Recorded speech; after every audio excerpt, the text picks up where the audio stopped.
नमस्ते विद्यार्थी मित्रों। धोरण 10 विषय हिंदी, गद्य 6 कालिदास का प्राणी प्रेम। कालिदास का प्राणी प्रेम, उसके लेखक है मोहन राकेश। साहित्य प्रकार है नाट्यांश। सबसे पहले हम लेखक का परिचय देख लेते हैं। मोहन राकेश का जन्म पंजाब के अमृतसर में हुआ था। इनका असली नाम तो मदन मोहन गुगलानी था। उनकी दीदी ने मदन मोहन राकेश नाम रखा था। बाद में मोहन राकेश नाम स्थायी हुआ। मोहन राकेश हिंदी साहित्य के अच्छे नाट्यकार, उपन्यासकार और कहानीकार के रूप में अपना नाम अमर कर गए हैं। इन्होंने डायरी, संस्मरण, जीवनी, निबंध, पत्रकारिता तथा अनुवाद के क्षेत्र में भी ठोस योगदान दिया है। नाटक में आषाढ़ का एक दिन बहुत ही विख्यात और चर्चित नाटक रहा है। उनके नाटक यहाँ पर दिए गए हैं। आधे अधूरे, लहरों के राजहंस, आषाढ़ का एक दिन, ये सब उनके नाटक है। एकांकी में अंडे के छिलके, बीज नाटक, आईने के सामने एवं सारा आकाश, आखिरी चट्टान तक उनकी गद्य रचनाएं हैं। यहाँ पर आषाढ़ का एक दिन से केवल एक अंश ही कालिदास का प्राणी प्रेम शीर्षक से प्रस्तुत किया गया है। नाटक के दो प्रमुख पात्र हैं, मल्लिका और कालिदास। कालिदास बाण से घायल हरिण शावक को बचा लेता है। नाट्यकार ने यह कहना चाहा है कि अगर हम प्राण दे नहीं सकते तो किसी का प्राण लेने का अधिकार भी हमें नहीं है। मारने वाले से बचाने वाला महान है। वस्तुतः दंतुल ने शिशु हरिण शावक को घायल कर दिया है, इसीलिए इस प्रकार का व्यंग्य बाण लेखक उस पर ही चलाते हैं। अतः यहाँ पर जीवदया की बात बताकर कालिदास का प्राणी प्रेम प्रकट किया है। पशु पक्षी हमारे मित्र है, अतः उनका हनन नहीं होना चाहिए।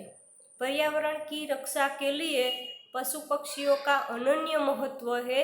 मानव जीवन विकास में प्राणियों का बड़ा योगदान है। प्राणी मानव के साथी है, इसीलिए हमें उनका रक्षण करना चाहिए। यहाँ पर कालिदास का प्राणी प्रेम जो गद्य दिया गया है वो मोहन राकेश जी का नाटक आषाढ़ का एक दिन, उसमें से यह अंश लिया गया है, इसीलिए वो नाट्यांश है।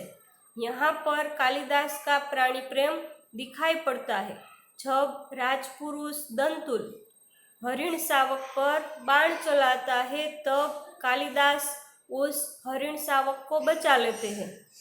हरिण शावक यानी कि हरिण का बच्चा, उसे हरिण शावक कहा जाता है। तो यहाँ पर कालिदास का प्राणी प्रेम दिखाई पड़ता है। कालिदास के बारे में तो हम जानते हैं, महाकवि कालिदास संस्कृत के महान कवि थे। हम कक्षा 9वीं में भी पढ़ चुके हैं कि कालिदास एक संस्कृत कवि थे। वो बचपन में मूर्ख थे। पेड़ की जिस डाल पर वो बैठते थे उसी डाल को ही वो काटते थे, ऐसे मूर्ख थे। पर वो ज्ञानी कैसे हुए, विद्वान कैसे हुए, उसकी भी एक बड़ी रोचक कहानी है कि विद्योत्मा नामक एक राजकुमारी है जो बड़ी घमंडी थी। उसको अपने ज्ञान का घमंड था, इसीलिए उसने अपने शादी के बारे में ऐसी घोषणा कर रखी थी कि जो भी मुझे शास्त्रार्थ में हराएगा उसी से वो विवाह करेगी, ऐसी घोषणा कर रखी थी। तब उसके पास जो भी विद्वान शास्त्रार्थ करने के लिए जाता था वो सब उससे हार कर वापस आते थे। तब उस विद्वानों को ग्लानि का अनुभव होता था, यानी कि दुख का अनुभव होता था। और सभी विद्वानों ने तय किया कि इस विद्योत्मा की शादी एक मूर्ख से करा दी जाए। उस समय कालिदास पेड़ पर बैठा था और जिस डाल पर वो बैठा था उसी डाल को ही वो काटता था। ऐसा विद्वानों ने देखा, तब उन्होंने तय किया कि इस कालिदास को ही विद्योत्मा के पास ले जाते हैं। और कालिदास को भी समझाया गया कि तुम्हें वहाँ गूंगा बनकर रहना है, तुम्हारी शादी राजकुमारी के साथ हो जाएंगी, ऐसा समझाया। और उसे अच्छे अच्छे कपड़े पहना दिए गए और विद्युत्मा के पास ले गए। वहाँ पर शास्त्रार्थ किया, विद्वानों ने छल किया और विद्युत्मा की शादी कालिदास के साथ करा दी। इस तरह से शादी तो हो गई, पर जब एक दिन ऊँट को देखकर कालिदास ऊँट बोलने लगता है, तब विद्युत्मा को पता चल जाता है कि कालिदास विद्वान नहीं पर वो मूर्ख है। तब उसको दुख होता है और कालिदास को अपने महल से बाहर निकाल देती है, प्रवेश द्वार बंद कर देती है। और कालिदास को भी दुख होता है कि उसे ऐसा नहीं करना चाहिए था और वो तालाब में जाता है। उसको मृत्यु चाहिए क्योंकि उसने भी गलत किया था, ऐसा एहसास कालिदास को हुआ था। तब उसके पीछे एक बकरी भी आती है और कालिदास उस बकरी को कहता है कि सबसे पहले मुझे मरने दो। बकरी के पीछे उसके मालिक भी थे। तब उसके मालिक ने कहा कि बकरी मुझे दे दो, पर कालिदास ने कहा कि तुम बकरी का क्या करोगे? तब उन्होंने कहा कि हम बकरी की बलि चढ़ाएंगे। तब कालिदास कहता है कि मुझे भी भगवान के पास जाना है, इसीलिए मेरी भी बलि चढ़ा दो। जब वो मंदिर में जाता है, वो लोग कालिदास को मारने जाते हैं, तभी ही माँ काली प्रसन्न होती है और कालिदास को ज्ञान देती है और उसे विद्वान बना देती है। इस तरह से उसका नाम कालिदास पड़ा था। काली का दास होने के कारण उसका नाम कालिदास पड़ा था। तो जब वो विद्वान बन जाते हैं, तब वो विद्युत्मा के पास नहीं जाते, पर वो अपनी जन्मभूमि है, पर्वतीय क्षेत्र है जहाँ पर मल्लिका है, वहीं पर ही वो जाते हैं। जो बचपन की साथी है मल्लिका, उसको कालिदास अच्छे लगते हैं, कालिदास को मल्लिका अच्छी लगती है, तो वहीं पर ही वो जाते हैं। उज्जैनी नगरी के राजा विक्रमादित्य कालिदास की कृति ऋतुसंहार को पढ़ते हैं, तब उस कृति की वो बहुत प्रशंसा करते हैं और उसको लगता है कि यह लेखक हमारे राजकवि होने चाहिए, उसे राजकवि का सम्मान मिलना चाहिए। इसीलिए विक्रमादित्य अपने सेनापति दंतुल को, राजपुरुष दंतुल को कहते हैं कि तुम कालिदास को ढूंढकर ले आओ, क्योंकि वो विक्रमादित्य कालिदास को राजकवि का सम्मान देना चाहते थे।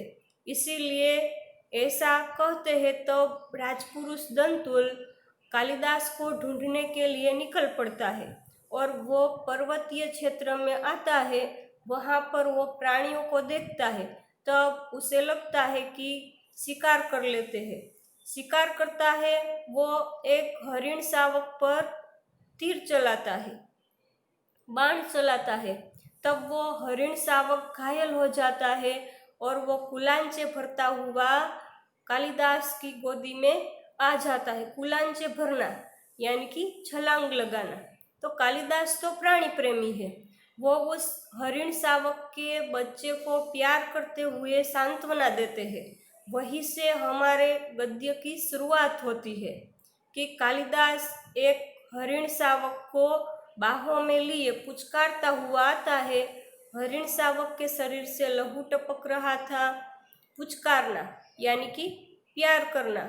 उस हरिण शावक को प्यार करते हैं क्योंकि वो घायल था और उसके शरीर से लहू यानी कि रक्त टपक रहा था और कालिदास उसे सांत्वना भी देते हैं कि हम जिएंगे, हरिण शावक हम जिएंगे, एक बाण से आहत होकर हम प्राण नहीं देंगे, हमारा शरीर कोमल है तो क्या हुआ, हम पीड़ा सह सकते हैं। एक बाण प्राण ले सकता है तो उंगलियों का कोमल स्पर्श प्राण दे भी सकता है। हमें नए प्राण मिल जाएंगे, हम कोमल आस्तरण पर विश्राम करेंगे। आस्तरण यानी कि बिछोना, विश्राम यानी कि आराम। तो इस तरह से हरिण शावक को सांत्वना देते हैं। हरिण शावक यानी कि हरिण का बच्चा, और वो कहते हैं कि हमारे अंगों पर धृत का लेप होगा। धृत यानी कि घी। कल हम फिर वनस्थली में घूमेंगे। वनस्थली यानी कि वन में घूमेंगे। कोमल दुर्वा खाएंगे। दुर्वा यानी कि एक प्रकार का घास है। तो इस तरह से कालिदास घायल हरिण शावक को सांत्वना देते हैं कि हम जिएंगे। बाण से आहत यानी कि घायल होकर हम प्राण नहीं दे सकते, हमारा शरीर कोमल है, पर हम पीड़ा भी सह सकते हैं। बाण प्राण ले सकता है तो कोमल उंगलियों का स्पर्श से वो प्राण दे भी सकता है। इस तरह से वो उसे सांत्वना देते हैं कि हम कोमल बिछोने पर आराम करेंगे, हमारे शरीर पर घी का लेप होगा, हम बाद में वन में घूमेंगे, कोमल दुर्वा घास भी खाएंगे। इस तरह से वो बात करते करते जब आगे आते हैं तब बीच में ही मल्लिका का घर आता है। मल्लिका सुनकर वो द्वार के पास आ जाती है और मल्लिका बोल उठती है, यह आहत हरिण शावक, आहत यानी कि घायल, यहाँ ऐसा कौन व्यक्ति है जिसने इसे आहत किया? क्या दक्षिण की तरह यहाँ पर जो पर्वतीय भूमि है, मल्लिका का वाक्य है वो पूर्ण नहीं होता है। वो कहना चाहती है कि यहाँ पर पर्वतीय भूमि में शिकार नहीं होता है, तो यहाँ पर भी शिकार होने लगा। ऐसा कौन व्यक्ति है जिसने इस हरिण शावक पर बाण चलाया, उसको घायल किया? ऐसा जब मल्लिका कहती है तो कालिदास कहते हैं कि आज गांव प्रदेश में कई नई आकृतियां देख रहा हूँ। आकृतियां यानी कि शक्ल, मनुष्य की बात कर रहे हो कि नए मनुष्य दिखाई पड़ रहे हैं। और वो कहते हैं कि राज्य के कुछ कर्मचारी आए थे। ऐसा कहते कहते वो झरोखे के पास जाकर आसन पर बैठते हैं और हरिण शावक को वक्ष से लगाकर थपथपाने लगते हैं। वक्ष यानी कि छाती, छाती से लगाकर थपथपाने लगते हैं और हरिण शावक को तरह तरह की सांत्वना देते हैं कि हम सोएंगे, हाँ हम थोड़ी देर सो लेते हैं तो हमारी पीड़ा दूर हो जाएंगी, पर हम सो जाए उससे पहले थोड़ा दूध पी लेते हैं। मल्लिका, थोड़ा दूध हो तो एक भाजन में ले आओ। भाजन यानी कि पात्र, बर्तन। तो इस तरह से कालिदास हरिण शावक को सांत्वना देते हुए मल्लिका के साथ भी बातचीत करते हैं और मल्लिका को दूध भी लाने के लिए कहते हैं। मल्लिका कहती है, माँ ने दूध ओटा कर रखा है, देखती हूँ। ओटाना यानी कि चूल्हे पर गरम करके गाढ़ा करना। तो वो चूल्हे के पास जाती है और बर्तन को देखती है और वो बात भी शुरू ही रखती है। कहती है कि अभी अभी 2-3 राजकर्मचारियों को हमने घोड़े पर जाते देखा था। माँ कहती थी कि जब भी ये लोग आते हैं कोई न कोई अनिष्ट होता है। वर्षा के रोमांच के बाद मुझे यह सब बहुत विचित्र लगा। माँ आज रुष्ट थी। वो बात शुरू रखती है कि मैंने भी, मल्लिका कहती है, मैंने भी राजकर्मचारियों को घोड़े पर जाते हुए देखा था और माँ भी यही कहती है, जब भी यह राजकर्मचारी आते हैं तब कोई न कोई अनिष्ट होता है। अनिष्ट यानी कि बुरा, बुरा होता ही है, शिकार होता है, कोई न कोई परेशानी होती ही है। जब मल्लिका कालिदास के साथ बारिश में चली जाती है तब माँ भी रुष्ट हो जाती है। इसीलिए मल्लिका को भी विचित्र लगता है कि जब वो बारिश में कालिदास के साथ जब गई थी तब से माँ भी रुष्ट है, इसीलिए वो ऐसी बात करती है। तब वो ऐसी बात करते करते दूध का बर्तन उठाकर खुले बर्तन में दूध उड़ेलने लगती है। उड़ेलना यानी कि एक बर्तन में से दूसरे बर्तन में डालना। तो इस तरह से वो दूध एक बर्तन में से दूसरे बर्तन में डालती है। तब वो कालिदास भी हरिण शावक को बाहों में झुलाने लगता है और और कालिदास बात भी करता है कि हम पहले से सुखी है। यहाँ पर भी कालिदास सांत्वना देते हैं, तरह तरह की सांत्वना देते हैं। जिस तरह से हम बच्चे को सांत्वना देते हो, कोई भी बच्चा घायल हुआ हो तो उसे जिस तरह से सांत्वना देते हैं, उसी तरह से कालिदास इस हरिण शावक को सांत्वना देते हैं कि हम पहले से सुखी है, हमारी पीड़ा धीरे धीरे दूर हो रही है, हम स्वस्थ हो रहे हैं। न जाने इसके रुई जैसे कोमल शरीर पर उससे बाण छोड़ते बना कैसे।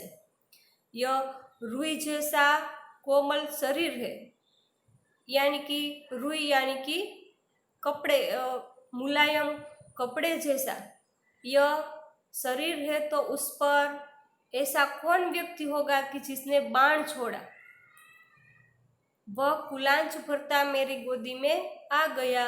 कुलांच भरना यानी कि छलांग लगाना। जब हरिण शावक पर बाण लगा, वो घायल हुआ, तब वो छलांग भरता हुआ कालिदास की गोदी में आ जाता है और कालिदास उस हरिण शावक को कहते हैं कि तुझे वही ले चलता हूँ जहाँ तुझे अपनी माँ की सी आंखें और उसका शाही प्यार मिलेगा। स्नेह यानी कि प्यार। तो मल्लिका को देखकर यह कहता है, क्योंकि मल्लिका के पास वो प्रेम मिलेगा, इसीलिए हरिण शावक को ऐसी सांत्वना कालिदास देता है कि वहाँ पर ले चलता हूँ जहाँ पर माँ जैसी आंखें और माँ जैसा प्यार उसे मिल जाएगा। तब वो मल्लिका दूध लिए हुए पास आती है और मल्लिका कहती है, सच माँ आज बहुत रुष्ट है। यहाँ पर मल्लिका अपनी माँ की बात करने लगती है। रुष्ट यानी कि नाराज।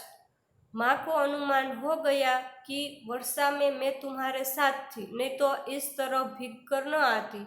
माँ को अपवाद की बहुत चिंता रहती है। माँ है वो कालिदास से रुष्ट है, क्योंकि कालिदास पहले मूर्ख थे पर वो अब ज्ञानी हो गए हैं, ऐसा मल्लिका की माँ अंबिका वो स्वीकार नहीं कर पा रही है, इसीलिए वो कालिदास से रुष्ट है। और जब मल्लिका कालिदास के साथ बारिश में जाती है और भीग कर वापस आती है, तब उसकी माँ को अनुमान हो जाता है। अनुमान यानी कि अंदाजा आ जाता है कि मल्लिका कालिदास के साथ गई होगी, और माँ को अपवाद की बहुत चिंता रहती है। अपवाद यानी कि निंदा की उसे बहुत चिंता रहती है। कालिदास कहता है, कालिदास उसकी बात पर ध्यान नहीं देता है, पर वो हरिण शावक को ही ध्यान देता है, उस तरफ ही उसका ध्यान है। और कालिदास कहता है, दूध मुझे दे दो और इसे बाहों में ले लो। मल्लिका है, उसके हाथों में दूध था, इसीलिए दूध अपने हाथ में वो ले लेता है। भाजन यानी कि पात्र। कालिदास दूध को अपने हाथ में लेता है और मल्लिका को हरिण शावक देता है, और इस तरह से वो दूध पिलाता है। दूध का भाजन है वो हरिण शावक के निकट कर देता है। इस तरह से उसे दूध पिलाते हुए उसके साथ बात भी करता है कि हम दूध पिएंगे, नहीं ऐसी हट नहीं करेंगे, हम दूध अवश्य पिएंगे। जिस तरह से बच्चे के साथ बात करते हैं, तो उसी तरह से कालिदास हरिण शावक को बातें करते हुए दूध पिलाते हैं। तभी ही राजपुरुष दंतुल, जिसने हरिण शावक पर बाण चलाया था, वो वहाँ पर आ जाता है और ड्योढ़ी यानी कि दहलीज पर आकर, द्वार के पास आकर वो रुक जाता है। क्षण भर के लिए वो देखता रहता है कि कालिदास हरिण शावक को दूध पिला रहा है।